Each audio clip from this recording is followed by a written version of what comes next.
Hey y'all, welcome to Heavy Cardboard setup video for John Butterfield and GMT Games SpaceCorp. This is just one part of our Game of the Month series. Takes a game, offers various videos as well as a podcast review focused on the featured game of the month.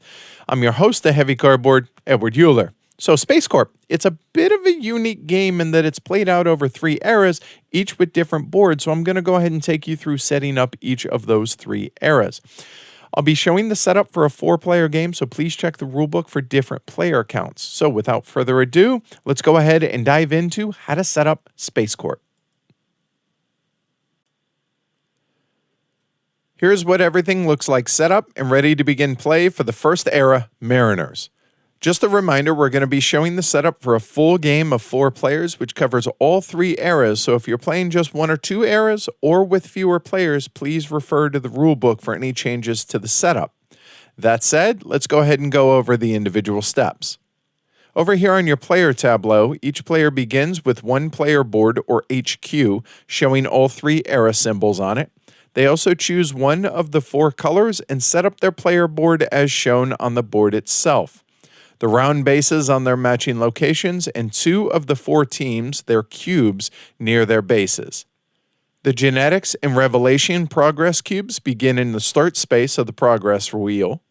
Then the 12 Mariner starter cards, those are the ones with the darkened logo at the bottom left of the card. Those are separated from the rest of the Mariners deck. Give each player 1 card labeled Chemical Drive, as well as 1 of the 8 available time cards. Now let's go ahead and go over the main boards that you're going to be playing on. First up, we have the business display. Ensure the business display board is on the side marked for 3 or 4 players and place each of the contract fulfilled discs on the far left of the display, 1 per row. Then place the player's profit markers on the 0 space on the profit track with the plus 50 side down. Moving on to the main Mariners board, time to head out towards Mars. The 6 E1 Discovery tiles with the Mariner symbol on them are shuffled face down and stacked to form a draw pile. Do the same with the 3 E2 Discovery tiles with also the Mariner symbol on them, forming its own draw pile. Each player places 2 of their teams on Earth. Take both of the Beyond markers and place them into the top right corner of the board out in the asteroid belt region. Next, take the top 4 Mariners cards from the top of the draw deck and place them face up into the card offer slots, then randomly choose a start player. The 3rd player gets to draw a card off the top of the deck before play begins, as does the 4th player. The 4th player also starts their profit marker on the 1 profit space. And now you're all set to begin the first era. Enjoy the ride, y'all. Here's what everything looks like set up and ready to begin play for Era 2, Planeteers. Now let's go ahead and go over the individual steps. At the end of the first era, players may choose 1 discovery tile to keep as their legacy production, provided that the discovery tile that they want to keep has a p-value on it and it has one of that player's bases on it. All of their other bases get returned to their locations on the player board. 2 of the player's 4 teams are out of the game for this era, just like in the first era. The genetics and revelation progress cubes remain where they were at the end of Era 1, and all cards that have been played into the player's infra remain on their player boards. All other cards are discarded. Next, take the 12 Planeteer starter card. Those are the ones with the darkened logo at the bottom left of the card. Those are shuffled up, and 2 are dealt to every player, along with 1 of the 8 time cards to form each player's starting hand of 3 cards. And now, let's go over the 3 main boards individually. First up is the business display. Everything remains exactly where it was at the end of Era 1. The contract fulfilled discs, as well as the player's profit markers, remain in place. Moving on to the Planeteers board, it's time to go out and explore the solar system. Take the 6 E1 Discovery tiles with the Planeteer symbol on them and shuffle them face down and stack them to form a draw pile. Do the exact same with the 14 E2 and the 8 E3 Discovery tiles with the Planeteer symbol on them, forming their own individual draw piles. The E2 Discovery tiles will actually be split into 2 separate piles. Each player then places 2 of their teams on their base in the inner solar system space at the bottom left corner of the board.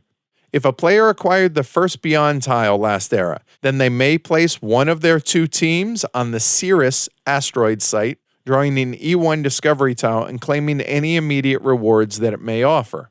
In this example, the player gains 1 profit, and this tile also shows a production value of 1 for any player that builds a base on it.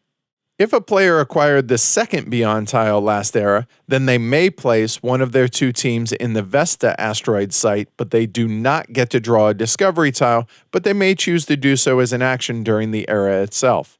Place both of the Beyond markers in the top right corner of the board in the Oort cloud region. Take the 4 remaining starter Planeteer cards and place them face up into the card offer slots. Shuffle the remaining 4 time cards into the Planeteers deck and set it near the board as the new draw deck. Moving on to the sideboard, which is the flip side of the Mariners Era 1 board, this is where the progress cards reside. Add the 10 adaptation and the 6 breakthrough cards marked with the Planeteer symbol face up in their matching locations. Stack the 2 cards with the same name on top of one another, making sure that the card with the profit award is on top. The rest of the sideboard will come into play in the final era of the game. Disregard it for now. And now you're all set up and ready to explore the solar system. The player with a team on Cirrus begins play. Otherwise, the player trailing in profit begins. If tied, randomly choose one of the tied players to begin the new era of space exploration. Enjoy, y'all. Here is what everything looks like set up and ready to begin play for Era 3 Starfarers. Now let's go over the individual steps. Over here on the player tableau, just like in the previous era, players may choose one discovery tile to keep as their legacy production, provided the chosen discovery tile has a p-value and it has one of that player's bases on it. They may choose to keep the one that they had remaining from the Mariners era or replace it from one from the Planeteers era. Regardless of which they choose, it goes down into the legacy production box on their player board. All of their other bases get returned to their locations on the player board. One of the player's 4 teams start off board and may come into play during the era. The genetics and revelation cubes remain where they were at the end of Era 2. All cards that have been played into a player's infra also remain on their player boards, and all other cards are discarded. Then the 12 Starfarers starter cards, those with the darkened logo on the bottom left of the card, those are shuffled up and 2 are dealt to every player, along with one of the 8 time cards to form each player's starting hand of 3 cards. Now let's go over the 3 main boards individually. The business display, well, everything remains exactly where it was at the end of Era 2. The contract fulfilled discs, as well as the player's profit markers, remain exactly where they were. Moving on to the Starfarers board, welcome to deep space. The 16 primary discovery tiles are shuffled face down and divided into 2 equal stacks. Do the exact same with the 12 secondary tiles and the 5 alien discovery tiles. Each player then places 3 of their teams on their base in the middle of the board on the Sol location. If a player acquired the first Beyond tile last era, then they place one of their 3 teams in the Alpha Centauri region, placing the team on the star location itself. If a player acquired the second Beyond tile last era, then they place one of their 3 teams in the leftmost box of the Lumen 16 region.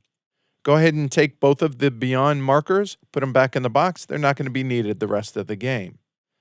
Take the 4 remaining starter Starfarer cards, place them face up into the card offer slots on the left-hand side of the board. Then shuffle the remaining 4 time cards into the Starfarers deck and set it near the board as the new draw deck for Era 3. Now moving on to the sideboard where the progress cards reside along with the colony tiles. Any remaining unclaimed progress cards from the previous era remain exactly how and where they were. Add the 8 adaptation and 8 breakthrough cards marked with the Starfarers symbol face up on their matching locations. Stack the 2 cards with the same name on top of one another, ensuring that the card with the profit award is on top.